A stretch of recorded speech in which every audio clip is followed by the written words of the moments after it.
Next important theory Lebesgue covering lemma కూడా చెప్తాను కదా, అదొకసారి వినండి.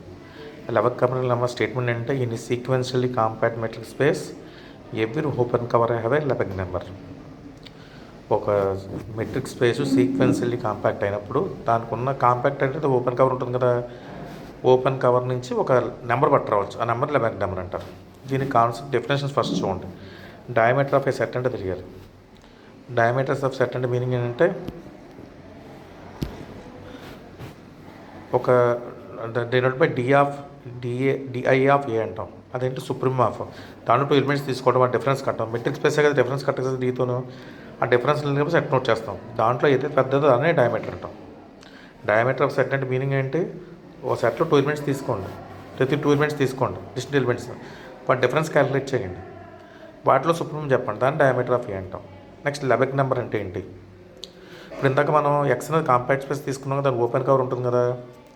ఇక్కడ ఓపెన్ కవర్ అంటే మొత్తం కవర్ చేస్తున్నట్టు. కాబట్టి మనం ఎక్స్కి ఏ సబ్సెట్ తీసుకున్నా సరే ఆ సబ్సెట్ ఈ ఓపెన్ కవర్లో ఉన్న ఏదో సెట్లో ఉండాలి, అంతే కదా. ఓపెన్ కవర్ ఎప్పుడైతే అయిందో మొత్తం ఎక్స్ అంతా కవర్ చేస్తుంది అది. కాబట్టి ఎక్స్కి ఏ సబ్సెట్ ఉన్నా కూడా ఈ ఓపెన్ కవర్లో ఏదో సెట్లో ఉండాలి, అర్థమైందా.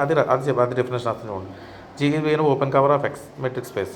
దాని లెవెక్ నెంబర్ అంటే ఏంటంటే, ఇప్పుడు ఓపెన్ కవర్ ఉంది కదా, ఒక ఎప్సిలాన్ తీసుకోండి, ఓ సెట్ ఏకి సబ్సెట్ తీసుకున్నాను, దాని డయామీటర్ ఏమో ఎప్సిలాన్ అయింది. ఎప్పుడైతే లెస్ దాన్ ఎప్సిలాన్ అయినప్పుడు ఏ ఎప్పుడైతే ఓపెన్ కవర్ ఎక్స్ జిఏ అనేది ఎప్పుడు ఓపెన్ కవర్ అయిందో ఖచ్చితంగా ఏ అనేది దేంట్లో ఉండాలి, జిఐలో ఉండాలి, అర్థమైందా. అప్పుడు ఎప్సిలాన్ ఏమంటామో లెవెక్ నెంబర్ అంటాం. లెవెక్ నెంబర్ అంటే మీనింగ్ అంటే ఆ నెంబర్ కన్నా తక్కువ డయామీటర్ ఉన్న సెట్ ఎక్స్కి సబ్సెట్ అయితే అది ఖచ్చితంగా ఏదో ఒక జిఐలో ఉండాలి, ఎందుకంటే సెట్ ఆఫ్ ఆల్ జిఐలు అంటే ఏంటి, ఓపెన్ కవర్స్ కాబట్టి. ఇప్పుడు మెయిన్ థియరీలోకి వస్తున్నాం, లెవెన్ కవరింగ్ నెంబర్. ఇప్పుడు దానికి ఏం చేయాలి, ఫస్ట్ ఎక్స్ అనేది స్టేట్మెంట్లోనే ఫస్ట్ రాస్తున్నాం. ఎక్స్ అనేది సీక్వెన్షియల్లీ కాంపాక్ట్ స్పేస్. మీ ప్రతి థియరం కూడా ఇలా రాయండి, స్టేట్మెంట్ ఎక్స్ప్లెయిన్ చేయండి ఫస్ట్. సీక్వెన్షియల్లీ కాంపాక్ట్ అంటే ఏంటి అంటే, ప్రతి సీక్వెన్స్కి ఒక కన్వర్జెన్స్ సబ్ సీక్వెన్స్ ఉంటుంది. అంటే ఒక సీక్వెన్స్ తీసుకుంటే దాని కన్వర్జెన్స్ సీక్వెన్స్ అంటే ఎక్స్ఎన్ నోట్ చేస్తాం, సబ్ సీక్వెన్స్ అంటే ఎక్స్ఎన్కే నోట్ చేస్తాం. కాబట్టి ప్రతి సబ్ సీక్వెన్స్ ఎక్స్ఎన్కేకి ఒక లిమిట్ పాయింట్ ఉంటుంది, ఎక్స్ ఉంటుంది, ఒక యూనిక్ లిమిట్ పాయింట్, అది ఫస్ట్ రాసాం. తర్వాత ఆల్సో ఎక్స్ కామాటి అనేది కాంపాక్ట్ స్పేస్ ఇచ్చాడు. కాంపాక్ట్ స్పేస్ అంటే ఏంటి, ప్రతి ఓపెన్ కవర్ 500 సబ్ కవర్ ఉండాలి, సబ్ కవర్ 500 ఓపెన్ కవర్ రాసాం. ఇప్పుడు ఏం చేయాలి, మనం ఏదైనా సెట్కి మన లెవెక్ నెంబర్ చెప్పడం కోసం ఏదైనా సెట్కి డయామీటర్ లెస్ దాన్ ఎప్సిలాన్ కనుక అయితే అది ఖచ్చితంగా ఏదో ఒక జిఐలో ఉంటుందని చెప్పాలి. కానీ కాంట్రీ ఎలా తీసుకుందాం, ఏకో ఎక్స్కో సబ్సెట్ బి ఉంది, దాని డయామీటర్ ఏమో గ్రేటర్ దాన్ ఆర్ అయింది, కానీ అది జిఏలో ఉండట్లేదని తీసుకోవాలి, అంతే కదా. ప్రతి సబ్సెట్ ఏదో ఒక జిఏలో ఉంటుందని చెప్పాలి, లేదని తీసుకుందాం. బి అనే సబ్సెట్ ఆఫ్ ఎక్స్ ఉంది, అది ఏ జిఏలోనూ ఉండట్లేదు అంటే ఇలా బయటకు వచ్చేస్తుంది, జిఏలు ఎన్ని ఉంటే బయటకు వచ్చేస్తుంది బీలు. అప్పుడు బీని ఏమంటాం మనం, బిగ్ సెట్ అంటాం. That means B is called a big set. ఇప్పుడు ఎక్స్ అనేది మన జిఏలు అనేది ఓపెన్ కవర్ కదా, కాబట్టి ఎక్స్ అనేది ఎక్స్లో తీసుకుంటే ఎక్స్ అనేది యూనియన్లో ఉన్నట్టు స్మాల్ ఎక్స్, కాబట్టి ఎక్స్ అనేది సమ్ జిఏలో ఉండాలి ఓపెన్ కవర్ కాబట్టి. కాబట్టి సింగిల్ టర్మ్ సెట్ ఎక్స్ ఏమవుతుంది, సబ్సెట్ ఆఫ్ జిఏ అవుతుంది. ఎప్పుడైతే జిఏకో సబ్సెట్ అయిందో అది బిగ్ సెట్ అవుతుందో అవ్వదు. బిగ్ సెట్ అవ్వాలంటే ఏం చెప్తున్నాం మనం, ఏ జిఏలో ఉండకూడదని రాసాం మనం ఇక్కడ. కాబట్టి సింగిల్ టర్మ్ సెట్ ఎక్స్ అనేది జిఏలో వచ్చింది, కాబట్టి సింగిల్ టర్మ్ ఎక్స్ అనేది బిగ్ సెట్ అవ్వదు. కాబట్టి బిగ్ సెట్లో ఖచ్చితంగా సింగిల్ ఎలిమెంట్ ఉండకూడదు, 2 ఎలిమెంట్స్ ఉండాలి ఖచ్చితంగా. కాబట్టి అలాంటి బిగ్ సెట్లని కలెక్షన్ చేస్తున్నాం, ఏ కొన్ని బిగ్ సెట్స్ అనేది వాటిలో డయామీటర్స్ క్యాలిక్యులేట్, అందులో ఇన్ఫిమ్ తీసుకున్నాను, మినిమం ఎలిమెంట్ ఆ స్మాలర్ రాశాను. ఇవి స్మాలర్ వాల్యూలో ఉండొచ్చు, 0 కానీ 0 కన్నా పెద్ద కానీ ఇన్ఫినిటీ కన్నా చిన్నది కానీ ఉండొచ్చు.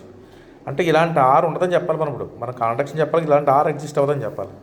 సపోజ్ ఆర్ ఎగ్జిస్ట్ అయింది, ఎల్ అనేది ఆర్ కన్నా చిన్నదని తీసుకున్నాం అనుకోండి, అంటే డయామీటర్ ఆఫ్ ఏ ఎల్ అని తీసుకోండి, diameter of A less than R తీసుకున్నాను, అంటే లెస్ దెన్ ఆర్ అంటే ఆర్ కన్నా చిన్నది వచ్చింది. ఇదేమో ఆర్ అనేది ఈ సెట్ బిగ్ సెట్లన్నింటిలోకి డయామీటర్లోకి మినిమం. దానికన్నా ఎప్పుడైతే ఎల్ చిన్నదైందో ఎల్ డయామీటర్ ఉన్న సెట్ బిగ్ సెట్ అవ్వదు, అంతే కదా. మరి బిగ్ సెట్లు అన్నింటి డయామీటర్ అన్నింటిలో కన్నా చిన్నది స్మాలర్ అంటున్నాను, స్మాలర్ కన్నా చిన్నది బిగ్ సెట్ అవ్వదు. కాబట్టి ఎల్ అనేది ఆర్ కన్నా చిన్నదైతే ఆ ఎల్ డయామీటర్గా ఉన్న సెట్ బిగ్ సెట్ అవ్వట్లేదు, అక్కడ మనం ఫెయిల్ అయిపోయింది. ఒకవేళ ఆర్ 0 అయిందనుకోండి, అంటే అలాంటి ఆర్ ఎగ్జిస్ట్ అవ్వట్లేదు. సో ఒక ఆర్ 0 అయిందనుకోండి, 0 అయిందంటే మీనింగ్ ఏంటి, ఆర్ అనేది ఏంటి, ఇక్కడ సీక్వెన్స్ కదా, ఇక్కడ డయామీటర్స్ అన్నీ క్యాలిక్యులేట్ చేస్తున్నాం, వాటిలో మినిమం అంటున్నాం, అంటే సీక్వెన్స్కి మినిమం ఎలిమెంట్ చెప్తున్నాం. కాబట్టి 6 నెలలు రాస్తుందంటే ఆర్ ఈజ్ కూడా 0 రాశాను కాబట్టి 6 నెలలు రాశానంటే లెస్ దాన్ 1/n రాశాను. అంటే n టైమ్స్ అయితే 1/n టైమ్స్ 0 అవుతుంది కాబట్టి ఇప్పుడు అంటే infimum of big sets diameter of big sets less than 1/n అయింది. అంటే బిగ్ సెట్ ప్రతి బిగ్ సెట్ డయామీటర్లో ఉంది 1/n కన్నా చిన్నదైంది. ఆల్రెడీ మన big set non empty set కదా, కాబట్టి దీంట్లో ఖచ్చితంగా ఒక ఎలిమెంట్ ఉంటుంది అంతే కదా. కాబట్టి xn బిలాంగ్స్ టు bn అవుతుంది. అలాగే x1 బిలాంగ్స్ టు అంటే xn బిలాంగ్స్ టు bn అయింది. అది దీని నుంచి ఒక సీక్వెన్స్ రాయొచ్చు మనం. x1 belongs to b1, x2 belongs to b2, xn belongs to bn రాయొచ్చు. అప్పుడు xn సీక్వెన్స్ వచ్చింది xలో. కానీ హైపోథెసిస్ ఏంటండి, x అనేది sequence metric space sequential compact అంటే బై హైపోథెసిస్ ఇక్కడ x ఈజ్ సీక్వెన్షియలీ కాంపాక్ట్. ఎప్పుడైతే సీక్వెన్షియలీ కాంపాక్ట్ అయిందో xnకి కన్వర్జెన్స్ సబ్ సీక్వెన్స్ ఉండాలి. ఆ కన్వర్జెన్స్ xnకి అని రాసుకోండి. కన్వర్జెంట్ అయిందంటే xnకి కన్వర్జెన్స్ టు x రాసాం. ఇప్పుడు x ఎప్పుడైతే xలో ఉందో కన్వర్జెన్స్ టు x రాసాం, స్మాల్ x ఎప్పుడైతే xలో ఉందో x అనేది xకి ఓపెన్ కవర్ ఏంటి యూనియన్ ఆఫ్ జిఏలో. కాబట్టి x అనేది జిఏలో ఉండాలి, యూనియన్ ఆఫ్ జిఏలో ఉండాలి. అంటే x అనేది జిఏలో వచ్చింది. అర్థమైందా? నెక్స్ట్ మనం కాంట్రాక్షన్ చెప్పాలి. ఇప్పుడు y అనేది బిఎన్లో తీసుకోండి, బిగ్ సెట్లో తీసుకున్నాను. ఇప్పుడు ఇప్పుడు ఈ బిఎన్లకు అన్నిటికీ లిమిట్ పాయింట్ ఏంటి x కదా, బిఎన్తో ఫామ్ అయిన sequence limit sub sequence limit point x కదా. ఇప్పుడు d ఆఫ్ x, y కట్టండి. తెలుగు రాస్తున్నాను d of x, xn plus d of xn, y అని రాశాను. ఆల్రెడీ xns అనేది దీన్ని కన్వర్జెంట్ అవుతుంది xకి, కాబట్టి లెస్ దాన్ ε/2 రాసాం. ఈ y అనేది దేంట్లో ఉంది, బిఎన్లో ఉంది అంతే కదా. నెక్స్ట్ xn కూడా దేంట్లో ఉంది, బిఎన్లో ఉంది. కాబట్టి ఈ వాటి డిఫరెన్స్ ఏమవుతుంది, డయామీటర్ ఆఫ్ బిఎన్ కన్నా తక్కువ అవుతుంది. అర్థమైందా? కాబట్టి less than ε/2 diameter of B N normal less than 1/n రాసాం కదా. 1/n ప్లస్లో కూడా ఎప్సిలాన్ పెట్టి లెస్ దాన్ ఎప్సిలాన్ వచ్చింది. d of x, y less than epsilon వచ్చింది. అంటే y belongs to s epsilon of x అయింది. s ఎప్సిలాన్ x ఎట్లా ఉంటుంది, ఇది ఓపెన్ బాల్ కదా, క్యాపిటల్ ఎక్స్లో ఉంటుంది. క్యాపిటల్ ఎక్స్లో దేంతో కన్వర్ట్ అయింది, దేంతో కవర్ అయింది, జిఏలతో. కాబట్టి s ఎప్సిలాన్ x అనేది సమ్ జిఏలో ఉండాలి. అంటే y దేంట్లో వచ్చింది, జిఏలో వచ్చింది. y యాక్చువల్ ఎక్కడ తీసుకున్నాం మనం, బిఎన్లో తీసుకున్నాం. కాబట్టి బిఎన్లో ఎలిమెంట్ దేంట్లో వచ్చింది మనకి, జిఏలో వచ్చింది. అంటే బిఎన్ దేని సబ్సెక్ట్ అయింది, జిఏకి. కానీ బిఎన్ ఏం చెప్పాం మనం, బిగ్ సెట్ అన్నాం. బిగ్ సెట్లో దేంట్లోనే ఉండొచ్చు, ఉండకూడదు, అది కాంట్రాక్షన్ వచ్చింది.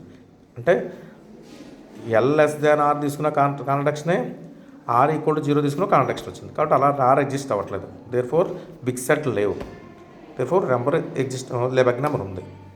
తేడా జాగ్రత్త రాయండి. All the best.